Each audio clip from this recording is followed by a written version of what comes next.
Ya, kita lanjutkan kembali. Kalau tadi sudah ada yang namanya obligasi moral tadi itu. Nah, itu supaya moral ini tidak diperjualbelikan oleh individunya sendiri. Sebagai orang tua, apa sih yang harus dilakukan, Bu Maria? Ya, tentunya yang pertama bahwa fenomena online ini kan sudah dipegang ataupun disaku anak-anak kita ya, gitu kan. Jadi bahwa seorang anak bisa 24 jam sehari dia bisa online tanpa diketahui oleh orang tua. Apa yang dia lakukan di online ini loh yang harusnya menjadi concern bagi orang tua untuk menanamkan moral itu tadi. Jadi obligasi atau kewajiban moral itu seharusnya ditularkan kepada anak, sehingga anak juga tahu bahwa dia punya tanggung jawab untuk mendidik ataupun membentuk dirinya sendiri untuk menjadi manusia dewasa yang berkepribadian baik, berprestasi dan lain-lain gitu. Nah, sementara faktanya ini yang belum sinkron, belum nyambung. Orang tua kasih HP, orang tua kasih pulsa, habis itu internetnya unlimited lagi gitu kan, tapi kemudian nggak ada pengawasan. Nah, ketika anaknya kemudian ya mohon maaf ternyata terjerat prostitusi ataupun juga terlibat hal-hal negatif, barulah mereka menyesal. Nah, ini yang harusnya ditarik ke belakang sehingga nanti lebih bersifat pencegahan. Bagaimana ketika orang tua HP kan memang kayaknya udah kebutuhan ya. Orang tua memberikan HP, kemudian juga memfasilitasi dengan pulsa, tapi juga dengan komitmen. Jadi anak ini harus paham bahwa ada hal-hal atau hak-hak dia yang memang juga dibatasi oleh kewajiban-kewajiban dia untuk menjadi anak yang baik. Baik, kita akan sapa, sudah ada penelpon pertama, ada Rio dari Maluku Utara. Selamat siang Pak Rio, Anda sudah tersambung dengan studio kami, silakan dengan komentar atau pertanyaannya. Ya, sekarang begini, masanya kok kalau masalah prostitusi kan bukan suatu barang baru lagi dari dulu. Tapi masalah penyebabnya ini di mana keadilan dan segala macam tidak ini lapangan kerja macam di Maluku Utara, perusahaan-perusahaan sudah trauma mau buka usaha di Maluku Utara karena tekanan pemerasan dari pejabat dan lalu pejabat-pejabat memperalat para mahasiswa demo perusahaan, hanya pengangguran banyak. Lalu masalah penegakan hukum, koruptor-koruptor yang ditangani Maluku Utara pilih-pilih pilih-pilih suku, pilih-pilih agama. Misalnya targetnya orang Butun, macam Ahmad Bupati Sula orang Butun ditargetkan, dikejar-kejar terus. Terus masalah Bupati Halmahera Barat, karena dia adalah orang Kristen jadi dikejar-kejar terus tangani, sedangkan yang lain dibiarkan macet. Ya baik, kami tangkap maksud Anda Pak Rio. Terima kasih Pak Rio atas komentarnya. Ini ada sebuah concern yang disampaikan bahwa prostitusi ini hanya satu tip of the iceberg gitu ya. Ini cuman sebuah hasil dari berbagai permasalahan pelik dalam masyarakat. Tadi Pak Rio mengatakan bahwa ada pengangguran, ini menarik. Pengangguran itu akan berkonotasi sangat berkorelasi erat dengan prostitusi. Ya, tadi yang Mbak Maria sudah katakan di segmen pertama ya, kita masih ingat siapa sih sebenarnya yang mau terjaring prostitusi. Bahkan orang masuk ke dunia keartisan juga pasti niatnya kan baik untuk menjadi pekerja seni dan berkarya. Tapi ketika di tengah jalan seperti dia sudah katakan tadi, secara tidak langsung terpapar terhadap paham-paham dan gaya hidup yang konsumerisme, materialisme, kemudian apa yang paling gampang untuk memenuhi standar kehidupan seorang artis, mendapatkan barang-barang yang seperti itu tanpa disadari menjadi permisif attitude-nya terhadap yang namanya kurang baik konotasinya prostitusi. Mbak Ayu, pernah melihat nggak seperti itu terjadi? Mungkin terhadap rekan artis yang baru mulai, junior Mbak Ayu, di mana Mbak Ayu juga berempati kepadanya ketika ini terjadi. Saya tidak melihat teman artis, tetapi ada memang orang yang profesinya seperti itu. Saya banyak berbicara dan dia sering curhat sama saya. Sama sekali dia bukan dari keluarga yang miskin. Berkecukupan. Saya juga bingung kenapa dia kayak gitu. Saya juga nggak paham gitu loh. Kenapa kerja seperti itu gitu. Dia pengen sering curhat.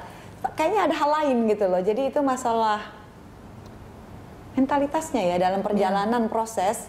Mungkin ada sesuatu yang kurang dalam dirinya, yang dia memang missing something. Jadi mungkin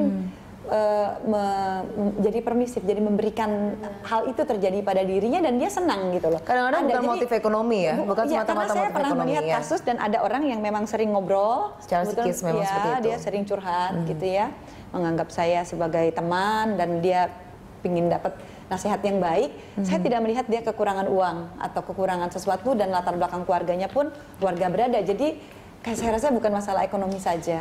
Jadi mungkin itu yang jati diri ya, soal jati diri kan itu juga terbentuk dari mulai anak-anak dan juga terbawa ketika dewasa. Ketika dia belum punya jati diri ya ada godaan ataupun juga kondisi seperti itu, ya dia akan mudah tercebur. Saya bukan ahlinya, tetapi saya pernah melihat kasus orang yang latar belakangnya sama sekali bukan miskin ya, dan tiba-tiba dia sangat bangga gitu loh bahwa dia bisa begitu gitu. Jadi kadang-kadang kita nggak bisa mengukur faktor ekonomi kalau menurut saya. Baik Mbak Ayu. Nah ini ternyata ada yang sudah bergabung lagi ya di line telepon. Nanti kita coba lagi. Ya, tapi ini ada beberapa komentar juga. Sebagian warga Jakarta tidak menyetujui prostitusi. Bagi mereka prostitusi artis yang baru-baru ini terungkap membawa dampak buruk bagi remaja, apalagi pelaku prostitusi ya media dari kalangan orang terkenal. Ya, berikut kami telah kumpulkan sejumlah komentar warga Jakarta yang sudah kami rangkum untuk Anda. Juga pasti merusak ya, terutama masalah moralitas bangsa. Dan ini tentu perlu penanganan secara serius. Jangan sampai nanti ya ini menjadi suatu peristiwa-peristiwa yang bisa merusak ya, bisa merusak, dan juga tentu kita sebagai masyarakat mengharapkan agar prostitusi terselubung ini ya, ini justru lebih berbahaya. Nggak ada dampak baiknya, malah dampak buruknya lebih besar. Mas, penanganan yang tepat ya pasti pemerintah harus bisa. Dalam hal ini pemerintah harus tegas ya, harus bijak. Dia buat kebijakan yang sebaiknya mengacu kepada moral-moral yang sudah ada. Oh pasti dong, berdampak buruk untuk generasi-generasi muda yang akan datang gitu kalau nggak di basmi dari sekarang gitu loh. Sebenarnya sih kan itu kan dari dulu kan sebenarnya udah ada, tapi kenapa baru terkuat sekarang gitu loh. Iya, kalau saya sih nggak setuju deh. Nggak setuju, nanti berarti menghalalkan untuk berbuat mesum kalau gitu. Pengaruhnya ke anak-anak gimana sih? Ya pasti kan berdampak negatif ke anak-anak kan dari mulai prostitusi itu ya bisa berdampak kemana-mana lah. Ya tadi itu komentar beberapa orang ya yang menjadi warga, ternyata memang mereka tidak setuju dengan adanya prostitusi dan juga mungkin lokalisasi juga ya. Betul, ini memang topik prostitusi ini sudah beberapa pekan terakhir banyak mencuat dari sisi pandang yang berbeda ya. Saya ingin tanya ke Mbak Maria, kalau menurut Anda sebetulnya apa sih yang paling dikhawatirkan oleh terjadinya prostitusi di kalangan artis ini? Karena kan remaja kita look up ke mereka. Menurut Anda remaja kita ini sudah punya sudah ter-equip belum dengan kebijakan untuk memilah yang patut dicontoh dan yang tidak? Iya, Pada umumnya. iya. Jadi begini, pertama di dalam undang-undang sendiri itu kan kita sangat concern dengan masalah seksual ini ya, kejahatan seksual. Karena kalau prostitusi terhadap anak itu sudah masuk kejahatan seksual, sehingga sampai direvisi undang-undang sekarang Undang-Undang Nomor 35 tahun 2014 begitu. Nah, artinya bahwa concern terhadap perlindungan anak dari prostitusi ini memang seharusnya sudah sangat optimum ya, ataupun juga sudah sangat serius gitu, karena memang terjadi di kalangan remaja. Kemudian yang kedua, faktanya bahwa anak remaja kita ini memang sedang usia tumbuh kembang. Jadi usia yang lagi senang-senangnya meniru Ya, ataupun mengimitasi senang-senangnya orang lain ya. mengimitasi. Kemudian itu tadi mencari jati diri dengan melihat, oh iya kayaknya gue cocok tuh sama yang model begini gitu kan. Cobalah dia cat dulu rambutnya warna pink atau apa, nggak cocok udah ganti lagi ya. Dia perlu role model. Nah, ketika role modelnya itu kemudian punya attitude-nya seperti itu yang tidak baik gitu, itu pun bisa terjadi, akan ditiru, sangat mungkin terjadi karena memang yang dia tiru adalah plek si modelnya ini begitu, artinya si figur ini begitu kan, bukan kemudian dia bisa menyaring yang ini nggak baik, yang ini baik gitu kan, yang aku pilih yang baik aja, yang nggak baik nggak seperti itu pemikiran remaja kita. Jadi mungkin yang kita perlu lakukan adalah kita memahami alam berpikir para anak kita, kemudian juga kita memberikan informasi yang cukup kepada mereka. Oke, boleh saja boleh saja meniru, tapi coba deh, coba timbang-timbang ini bagus nggak ya buat kalian gitu. Kan nanti akan tersaring dengan adanya komunikasi dengan orang tua ataupun dengan peer group ya, dengan teman-teman di sekolah atau mungkin di lingkungannya, dengan guru-guru yang dia percaya gitu akan tersaring. Kamu sekarang misalnya di Cepak misalnya gitu kan, Cepak sebelah misalnya. Oh iya saya niru ini nih gitu. Terus bulan berikutnya kok sekarang panjang gitu kan, ya habis yang itu udah nggak cocok, bisa aja seperti ya. Jadi ini masalah identifikasi dan feeling related to the celebrity itu yang nanti jadi bahaya karena percontohannya plak-plak gitu ya. Baik, kita akan sapa, ini ada penelpon berikutnya. Kita sudah tersambung dengan Pak Sarwoto di Pasar Minggu. Selamat siang Pak Sarwoto. Selamat siang, Mbak. Silakan Pak dengan komentar Anda Pak. Ya, menurut saya prostitusi itu sudah dari zaman Bahala ya. Jadi apapun yang dilakukan memang sudah seperti itu. Bahwa seperti itu bukan berarti tidak perlu dilakukan suatu penertiban ya. Dan sekarang ini zamannya baik dari usia yang masih sangat belia sampai yang motif utama itu adalah pada masalah ekonomi dan materi. Ya. Jadi apapun juga semua kembali kepada pendidikan agama di dalam keluarga. Itu pun tidak menjamin bahwa pasti bisa, tapi paling tidak menjadi filter lah ya. Bagaimana orang tua, bagaimana bapak ibunya itu mendidik mereka mendalami dan menyelami mengenai agama, bagaimana mendidik mereka ya, yang pasti kalau di agama Islam itu ditanamkan bahwa mereka harus menjadi anak yang soleh dan soleha.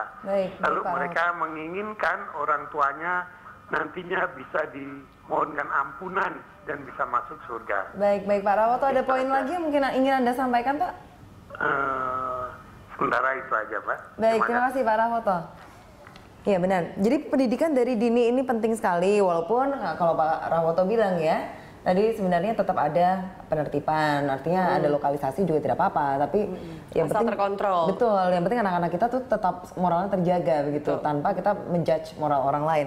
Nah, kalau untuk tadi dikatakan undang-undang sendiri, itu sudah cukup melindungi anak-anak belum sih? Ya, prinsipnya undang-undang ini ya Mbak Dias itu kan ingin menciptakan sebuah kondisi atau sebuah lingkungan yang protektif terhadap anak-anak kita, yang ramah lah. Artinya tadi lingkungan itu siapa yang menciptakan? Tentunya kan orang tua, kemudian tadi kebijakan-kebijakan peraturan daerah, kemudian juga di dalam Undang-Undang Dasar sendiri juga ada, sehingga nanti sistem ataupun iklim yang terbentuk itu sudah melindungi. Ketika anak pergi ke sekolah, dia sudah aman lah, bisa dikatakan aman. Jangan kemudian habis pulang sekolah terus dia dijemput oleh orang tidak dikenal, kemudian terjadilah hal yang tidak baik. Tetapi bagaimana ketika anak keluar dari rumah, dia pergi ke sekolah, kemudian dia main misalnya ke mall ataupun main ke tempat yang lain, dia tetap aman karena kondisinya sudah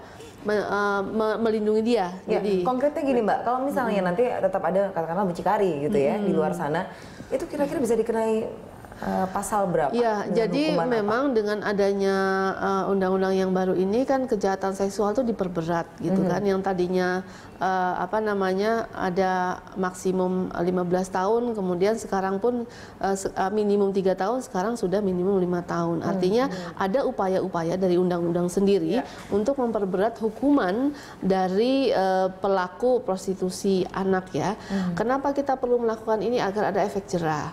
Kalau misalnya ada pelaku mucikari ya, kemudian dia mempekerjakan anak gitu kan, tetapi dia tidak dihukum maksimal. Nah, ini menjadi tanda tanya. Kenapa undang-undangnya sudah ada, peraturannya sudah ada, tetapi ketika implementasi pelaksanaannya kok tidak maksimal. Nah, ini kan juga perlu kontrol dari masyarakat, perlu kontrol dari kita semua, sehingga betul-betul upaya-upaya untuk melindungi anak mulai dari undang-undang sampai ke penegakan hukumnya itu betul-betul maksimal. Memang tidak mudah, tidak mudah.